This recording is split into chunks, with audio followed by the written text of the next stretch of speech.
Hello, everyone. Thank you for tuning into the podcast. This is Weekly Movie Reviews with Corey. Today's review is for the 2018 comedy Action Point.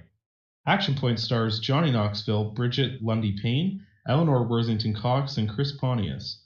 This is the first Jackass-style movie to be released since 2013's Bad Grandpa. Action Point focuses on Knoxville's main character, DC, and his theme park, Action Point. DC owns this park and is having a tough time making money to pay his loan back because of their competition with a brand new amusement park opening nearby. DC has to resort to extremes to make money by making Action Point more dangerous and making supervision almost non-existent. I remember seeing the trailer for this movie and thinking to myself, finally, the Jackass crew is back at it and it seems interesting. The idea seems interesting to me that Knoxville would own an amusement park. Yeah, I was mistaken. The trailer showcases most of the real stunts that were performed, and that is where I felt let down. Now, normally comedy trailers tend to ruin the movie's best jokes and punchlines in the trailers to try and sell the movie to the average fan, and I understand that. But this was a whole new level for me. I watched the trailer and was expecting little to no storyline in an hour-and-a-half long movie that is stunt after stunt, as the trailer would lead you to believe. Again, this is not the case. I found myself falling asleep in this movie because there was nothing going on. Action Point should have just been called Point because there was no action, there was no comedy, there was no stunts. It's another classic case of marketing media in the incorrect way, and for me it was even more disappointing because I've been looking forward to another Jackass movie for so many years. Let's dive into this one. So let's start with the story because it needs to be talked about. As I said earlier, the idea of Action Point to me was a good idea.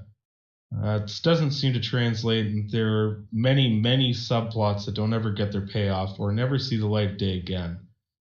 We will begin with the father-daughter story between DC and Boogie. Boogie is DC's daughter, and she only comes to visit on summers because DC and his ex-wife are divorced. They set up that Boogie wants DC to sign a legal document allowing Boogie's father-in-law to take legal guardianship of Boogie.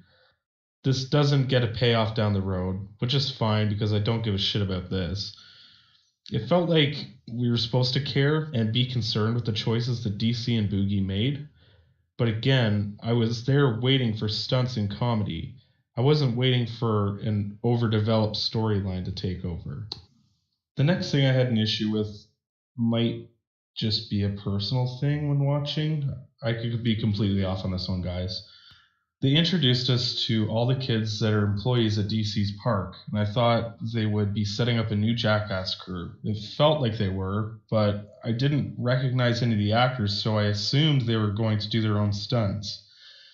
Of course, this never comes to fruition. Now, I'm not an idiot. I realize that Jackass could never be made in this day and age because of what they did on the TV shows and movies. It just wouldn't fly with the safety board. But they made a point in this movie to introduce everyone, which they didn't have to do, so I was expecting this. Again, I don't know if this was just me expecting this, or they were going to do this and realized they couldn't. I have no idea. Another plot in this movie is some lawyer wants to buy the property from DC. The lawyer is more of the main storyline because they have some old rivalry from their high school days that never sees the screen.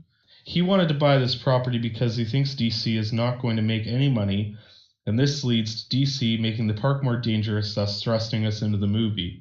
He frequently shows back up with a new offer for him and is always a thorn in DC's side. DC figures out a way to strike back by signing the park into his name and letting the kids wreak havoc and injure themselves so other lawyers can sue the main lawyer. Yeah, it's a little jumbled. Just a little bit.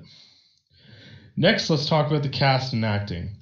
The cast was fine and the acting was fine, but if you couldn't tell, I'm a little upset because we didn't get more Knoxville and Pontius stunts. But I'll let that slide due to their age and the amount of abuse that their body has taken over the years with the making of this type of media. I did not buy a single thing that Boogie was selling. If she was a Girl Scout, she would leave my house empty-handed, and believe me, I fucking love cookies. The rest of the squad doesn't really get their time to shine, and this to me was the most disappointing aspect of the film. It's starring Knoxville and Pontius, who do not do as many stunts as what you'd think they would do, yet they take up the most screen time in the movie, and the rest of the crew is just sort of sidelined for the rest of the movie. There isn't much to talk about in this movie. I didn't have a good time. I didn't laugh. I didn't like the story or the plots. I honestly was disappointed. I wouldn't ever see this movie again. Not even if it was included in some massive box set with all the Jackass shows and movies. And I would not recommend seeing this movie to anybody. There's no target audience for this. I don't know what they were going for. It's a PG-13 movie at best. There's no swearing. There's no dirty sex jokes. There's no brutal stunts that are too horrific to watch. What I'm going to suggest is go to see Avengers or Deadpool or fuck, even Solo again. Skip this one, guys. It'll go straight to Netflix in no time. I'm giving Action Point a 1 out of 10. It just simply did nothing for me and was an utter waste of my time and money. Thanks to everyone that listened in. Leave a comment and let me know what you thought about Action Point. Like, share, and subscribe for more great media from Lightyear Productions.